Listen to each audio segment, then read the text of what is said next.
afternoon and welcome to another edition of The World Today. It is a Southwest Network program of Radio Nigeria, Ibadan Zonal Station, comprising news and feature. In the lineup, President Tinubu offers China data-driven blue economy partnership. KANU appoints 19 new permanent secretaries.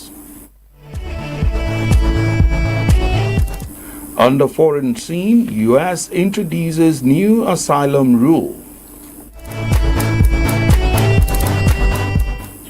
5 dies in Moscow as Ukraine continues warehouse strikes.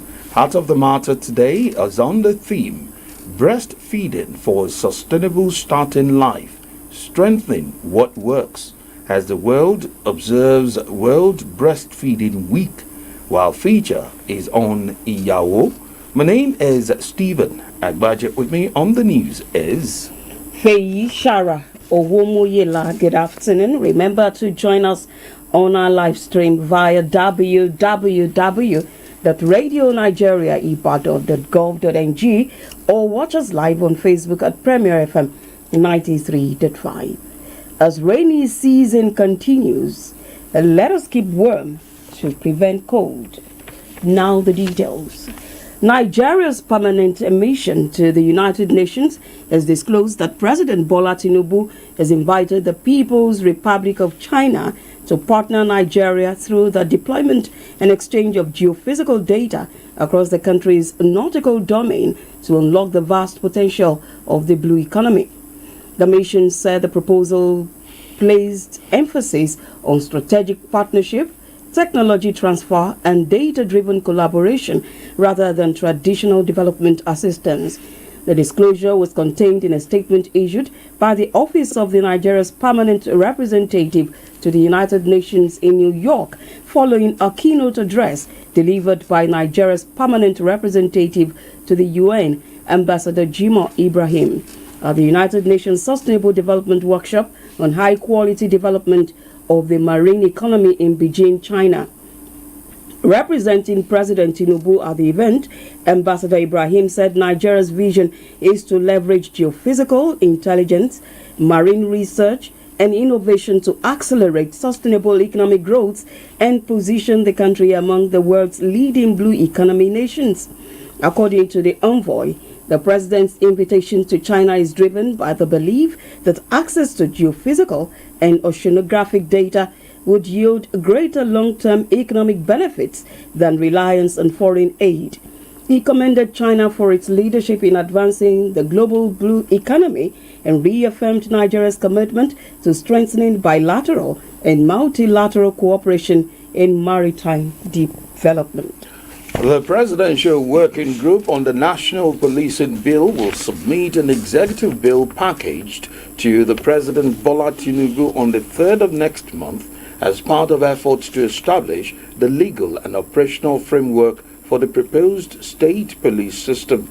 Chief of Staff to the President, Mr. Femi Gbajabiamila, made the announcement after a meeting of the Presidential Working Group at the State House, Abuja. Mr. Gbajabiamila said the package would go beyond draft legislation, providing the implementation blueprint required to operationalize a dual federal state policing architecture once the constitutional amendment creating state police comes into force. He disclosed that following the completion of the draft, a nationwide consultation will be held before the President grants final approval. The Minister of the Federal Capital Territory, Mr. Nyesom Wike, says the FCT administration is considering banning commercial motorcycles, popularly known as Okada, and tricycles, also known as Keke Napep, in parts of Abuja over growing security concerns. Mr. Wike said the decision followed recommendations from the FCT Security Council after intelligence reports linked motorcycles to criminal activities. He disclosed this during his monthly live media chat. The FCT minister revealed that he had approved measures to strengthen security logistics and directed security agencies to identify areas where the operations of Okada and Keke Napep should be prohibited. The minister, however, said a blanket ban across the Federal Capital Territory would be difficult to implement because of the city's size and transportation needs. Osun State Governor Senator Ademola Adeleke has cautioned against any attempt to rig the forthcoming election. Governor Adeleke made the call while addressing his supporters and party members at Sabo area, Osogbo, during his re-election campaign visit to the area. While expressing confidence of winning August 15 governorship election, the governor warned that Osun governorship election could not be rigged as residents were prepared and determined to protect their votes. While calling on President Bola Tinubu to intervene in the political crisis rocking the state, Governor Adeleke alleged that some opposition leaders in Osun State were conniving with the police to unleash attack on his supporters and followers. Governor Adeleke also said the seizure of local government fund was allegedly engineered by the opposition leaders. Radio Nigeria correspondent reports that the governor had earlier visited traditional rulers in Olorunda local government and head of Hausa community in Sabo, Osogbo and Butcher Association in Osun State. A political stalwart of Accord in Osun State, Chief Peter Ogundeji, popularly known as Akpata, has empowered over 500 people drawn from towns and villages across Osun West Senatorial District with various working tools. 10 beneficiaries also received grants of 1.2 million naira each to improve their livelihoods. Speaking at the ceremony held at Baptist Secondary Grammar School, Ola, Chief Ogundeji said the empowerment program was aimed at complementing the developmental strides of Governor Ademola Adeleke in Osun State.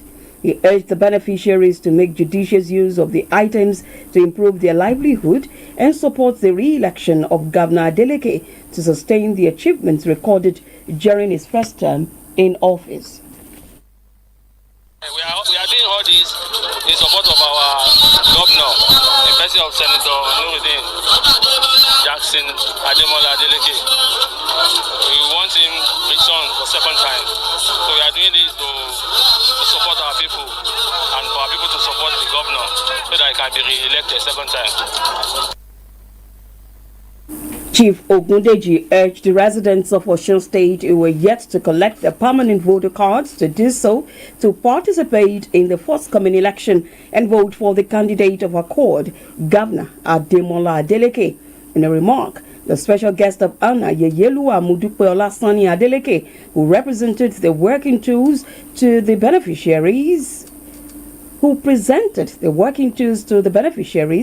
cautioned them against selling the items, urging other politicians to emulate Chief Ogundeji's gesture, as government alone could not meet all the needs of the people.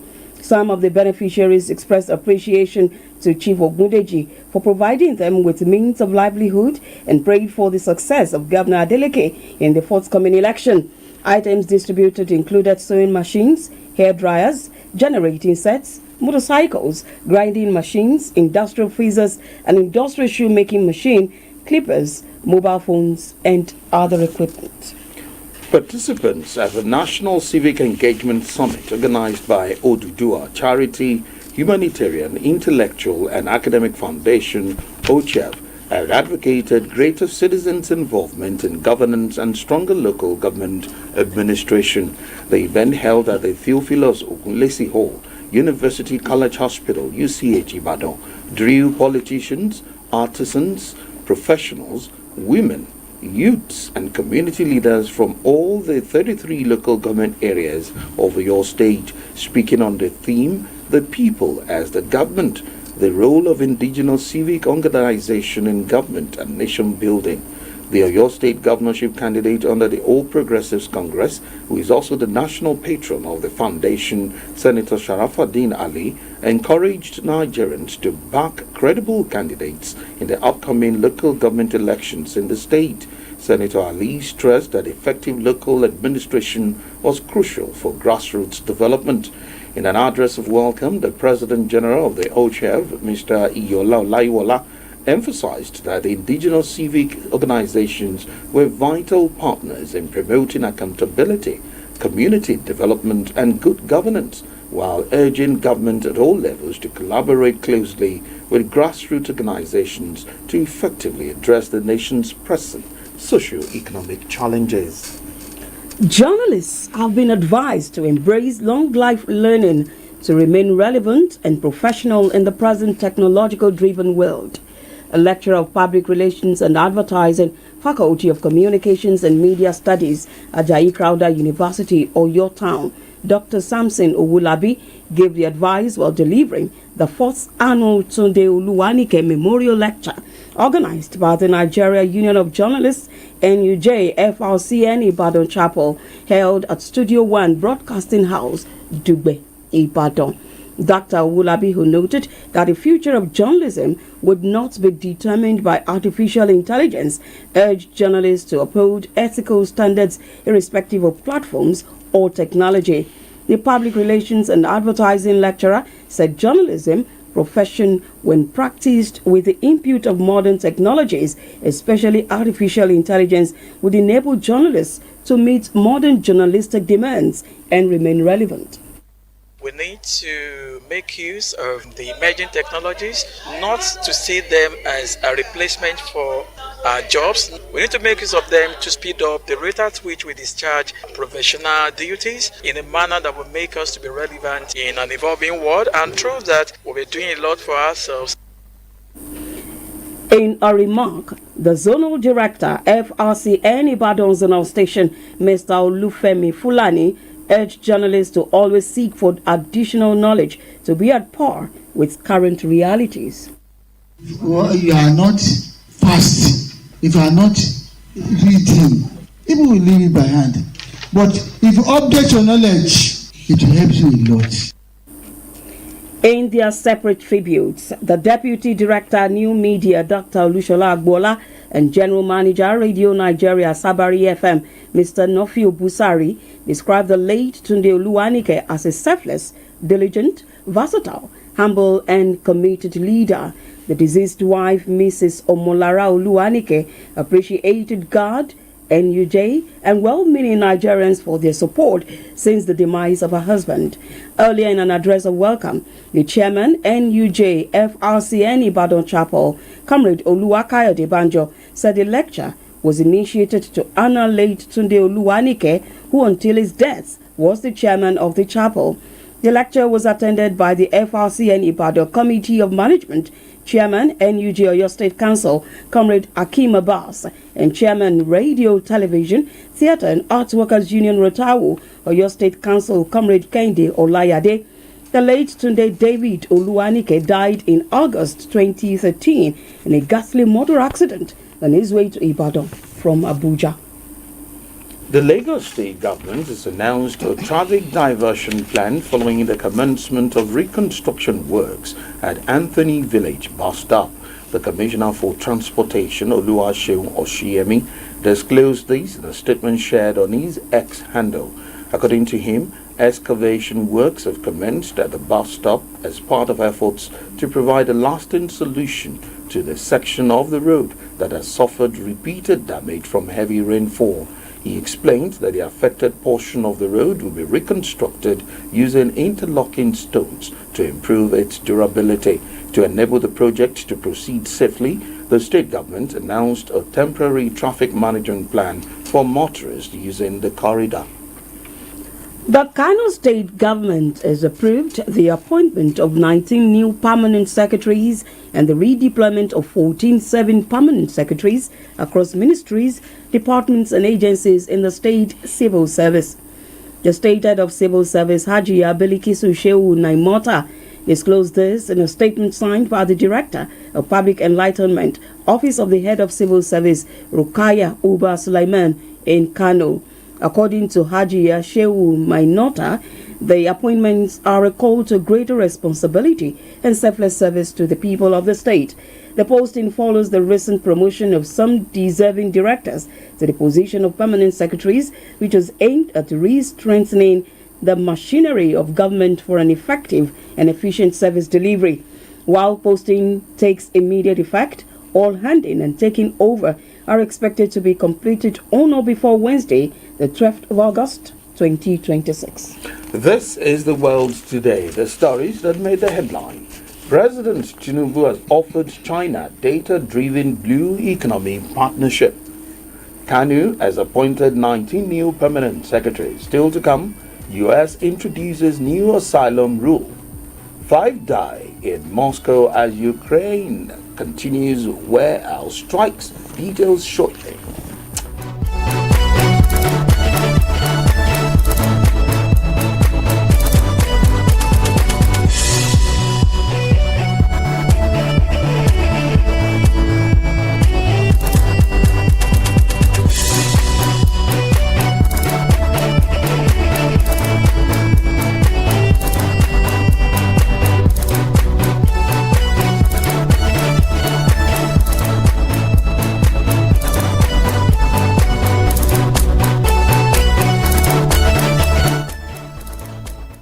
All right, glad to know you're still with us on the news on the world today from the Southwest Network of Radio Nigeria, the Tuesday edition. Now the rest of the package.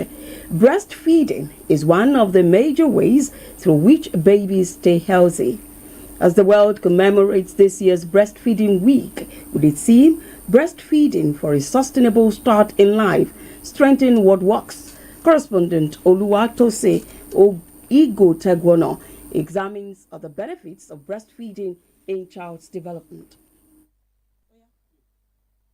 According to the World Health Organization (WHO), breast milk serves as the first vaccine for babies, which save them from all kinds of sicknesses. This is because research has established the fact that breast milk has nearly perfect mix of vitamins, protein, and fat, which babies need to grow. This then explains why mothers are mandated to give only breast milk to their babies in the first 6 months of life. Speaking on the importance of breast milk to babies, a medical expert, Dr. James Oloyede, noted that any mother that loves their baby will not compromise on breastfeeding because of the benefits embedded in the practice, urging employers of labor to make workplace conducive for exclusive breastfeeding. There's no occupation politics. If there's a will, there's a way. We need to convince our people there's no alternative to exclusive breastfeeding for optimal child health and survival. Dr. Oloyede said it was wrong for women to believe that breastfeeding will sag their breast and then starve their babies, noting women's breasts were bound to sag as they advance in age, either baby suck on them or not. Separate interviews with Radio Nigeria, 2 nursing mothers, Mrs. Abisade Osho and Kende Olatunji, expressed more commitment toward breastfeeding. I want to breastfeed her for 6 months without water, without food, for her to be healthy and be okay. And I too am okay. It's good to breastfeed. It helps the body come back to shape. Mrs. Osho and Olatunji enjoined all the mothers to practice exclusive breastfeeding with joy and make their children born with them successfully. In Akure, Oluwatosin Igo Tegwono, Radio Nigeria. In today's Heart of the Matter, Olubumi Olalere of our News and Current Affairs Department writes on the theme, Breastfeeding for a Sustainable Start in Life, Strengthen What Works, as the world observes World Breastfeeding Week. Breast milk is the ideal food for newborns and infants. It provides all the essential nutrients needed for healthy growth and development during the first month of life. It is safe, readily available, and protects babies against common childhood illnesses such as diarrhea and pneumonia, 2 of the leading causes of child mortality worldwide. Breastfeeding also offers significant health benefits to mothers. Exclusive breastfeeding naturally delays the return of fertility after childbirth and reduces the risk of breast and ovarian cancers, type 2 diabetes, and postpartum depression. Beyond infancy, breastfeeding contributes to a lifetime of better health. Children who are breastfed are less likely to become overweight or obese and have a lower risk of developing type 2 diabetes later in life. Research also shows that breastfeeding supports brain development, leading to improved learning ability, academic performance, and productivity in adulthood. Health experts recommend that mothers initiate breastfeeding within the first hour after birth and exclusively breastfeed their babies for the first 6 months of life. Thereafter, nutritious complementary food should be introduced while breastfeeding continues up to 2 years of age or beyond.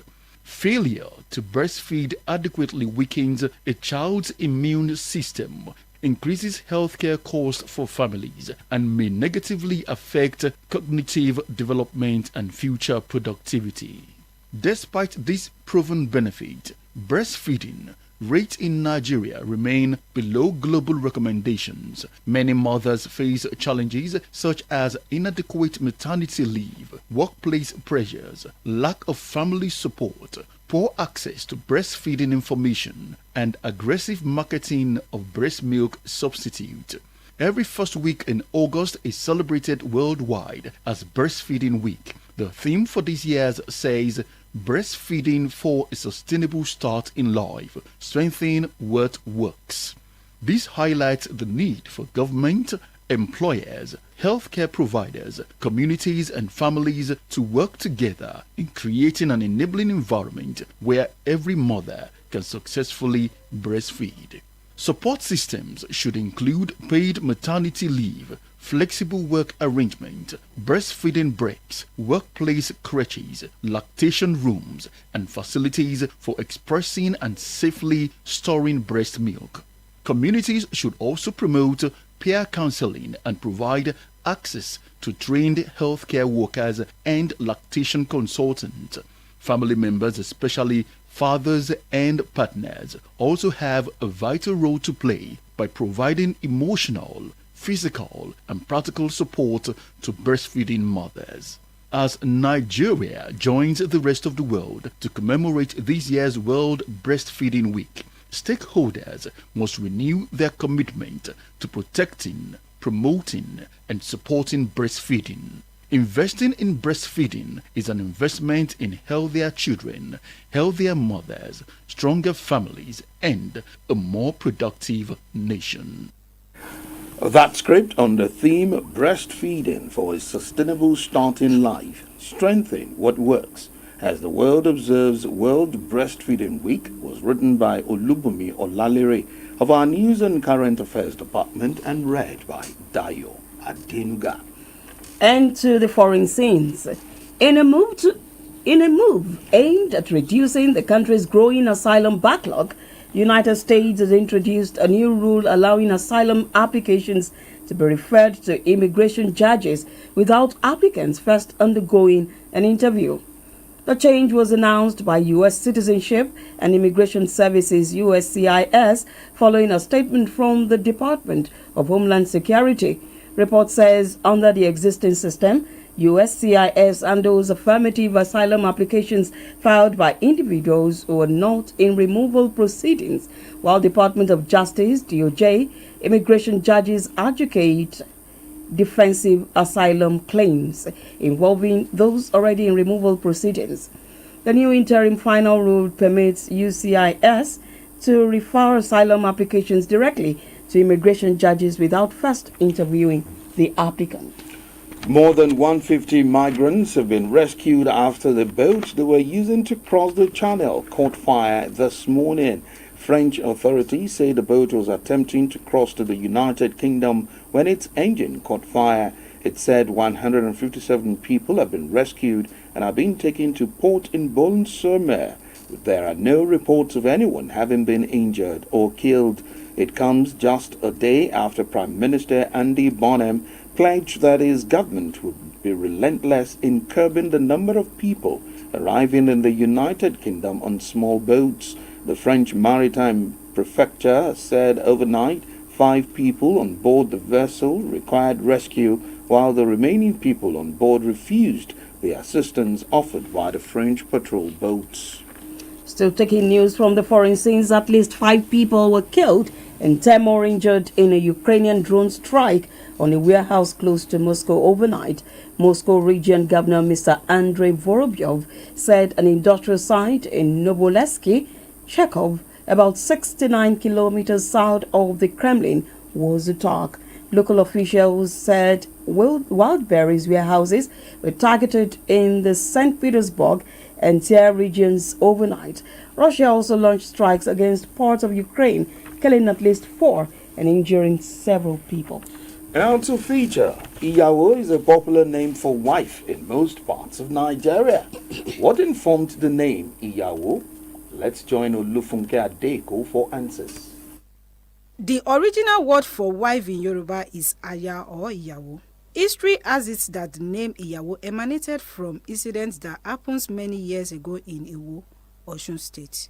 The then king of Iwo had a beautiful princess named Wuraola who found it hard in choosing husband out of all men who asked for her hand in marriage. Some of the Yoruba deities that seek for Wuraola's hand in marriage include Shango and Ogun, but rejected them. Wuraola's attitude infuriated the deities and others, leaving them to abandon their mission in the very first day. However, when it was Orumila's turn to ask for a hand in marriage, he first sought wisdom from the god Olodumare through Ifa, and he was told to be patient with her, no matter what Wura did to him. When Orumila got to Iwo, Wuraola treated him like other suitors, but he refused to be angry. Wuraola angrily used Orumila Okmoifa divinations board as firewood, which made him very angry, but he refused to back out. The king thereby handed Wuraola to Orumila, as her behavior was planned by the king and her daughter to know the best suitor. Upon Orumila's arrival back home, his people welcomed him as their hero for his accomplished task of winning the heart of Wuraola. The villagers asked him how he went about the task, and he answered, "Ìyà tí mo jẹ ní Ìwó," meaning the result of my humiliation at Iwo town. The people thereby shortened it to Iyawo, and now Iyawo referring to Wuraola as Iyawo. That feature on Iyawo was written by Rashida Makinde.